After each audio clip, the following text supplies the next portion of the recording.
Hi all. Good morning, good afternoon, good evening, depending on the time of the day you are joining me. I'm Analyst Ankur at House of Analyst Ankur, and I'm back with another episode um, in my running series of podcasts. So this time I have brought a full deck to tell a bit about me more. So I'm Ankur Jain, founder and CEO House of Analyst Ankur. I do the market development for the IT and engineering services market. And I discuss the market pain points, the success factors, bring in multiple case studies, or I also bring in a lot of guests, um, panning from media, panning from enterprises, panning from service providers. Um, so the primary purpose is to keep the discussions flowing. The primary purpose is to ensure market has the right information. I also provide my set of POVs, but wherever I provide in my POVs, I do provide my set of justifications. You can check my LinkedIn, all the information is there. My posts are there, which provide what are the different outsourcing opportunities for the service providers, for the large providers, for the small providers. Then I also talk about what are the latest happenings and latest developments at these providers. And that's how I have positioned my offerings.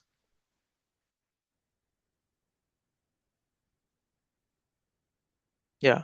So this is the latest state of digital transformation analysis that I have performed. On the x-axis, we have the digital design and industry 4.0 manufacturing capabilities. On the y-axis, we have the post-manufacturing industry 4.0 capabilities. So on the x-axis, it's the design plus manufacturing, which is basically your CAD, CAE, FAE, and the MES analysis, MES execution systems. So how well those systems are placed, how aged those are, how new those are, how are the digital twin capabilities, how are the remote monitoring capabilities, how are the predictive maintenance capabilities. On the y-axis is the post-manufacturing. Once the manufacturing is done, how are the quality assurance processes? What kind of granular cost analytics is there? What kind of predictive spend mechanisms are there? What kind of um, after sales CRM solutions are there? What kind of visits are being mapped? If the visits to the dealers are to be mapped, what kind of visits are mapped? What is the percentage mapping? How many campaigns are mapped? So those things are on the y-axis.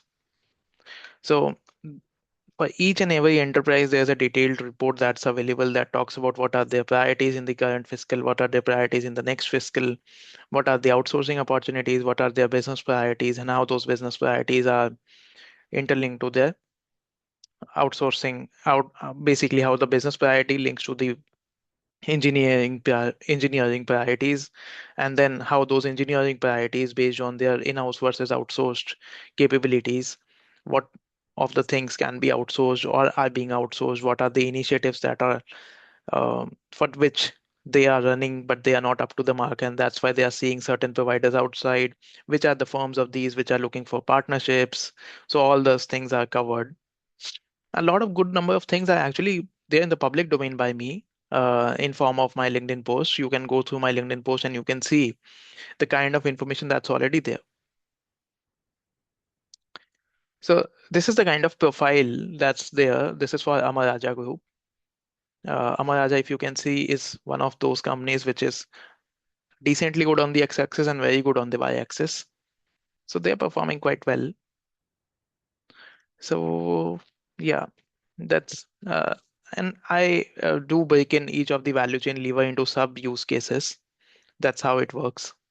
So yeah, and the digital progress rating is there on the right. This progress rating is further broken into sub use cases and the percentages are given.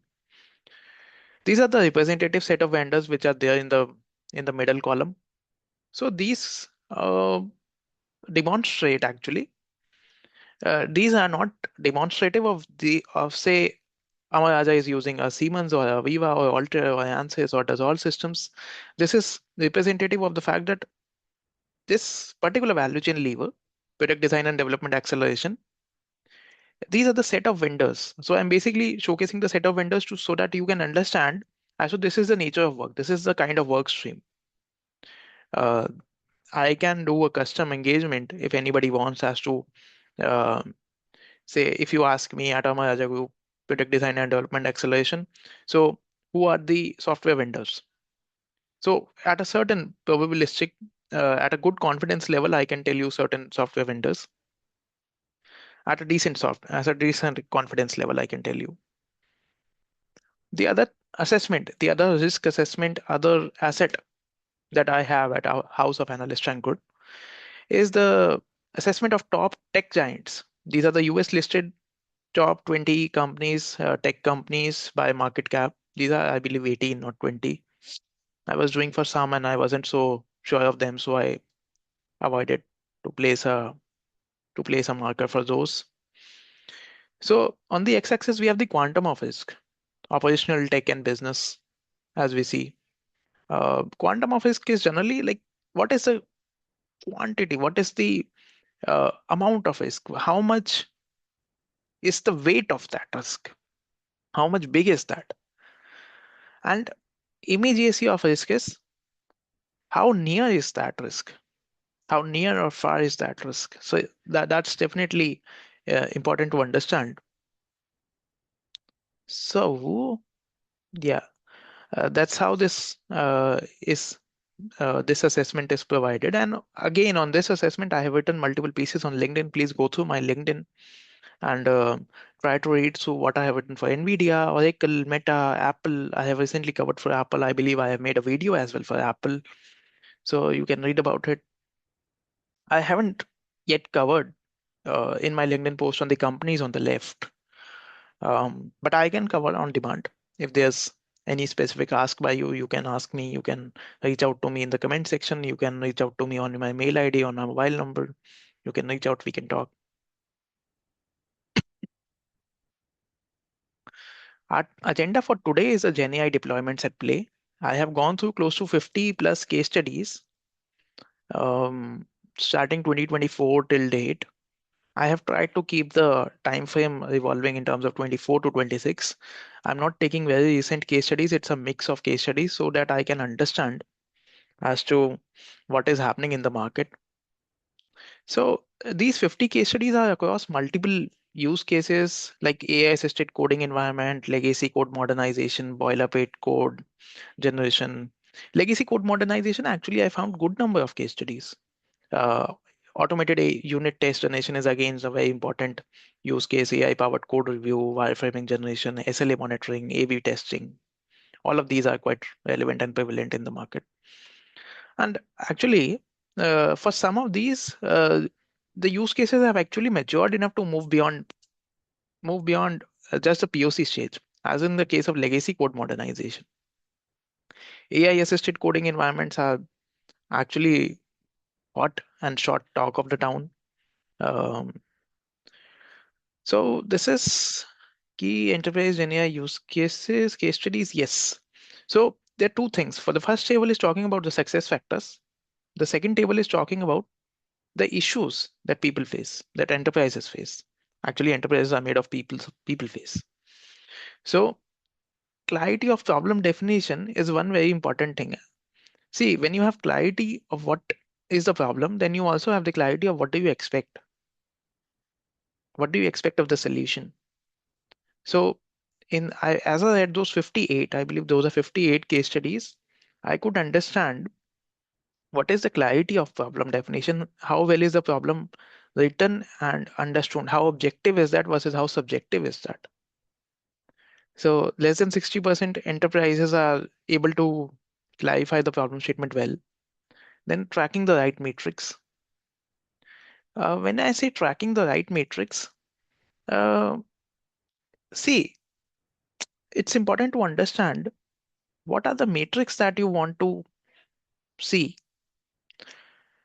Are you saying first time code write versus are you saying faster initial draft versus are you just expecting the AI copilot to be the copilot, to be the SID?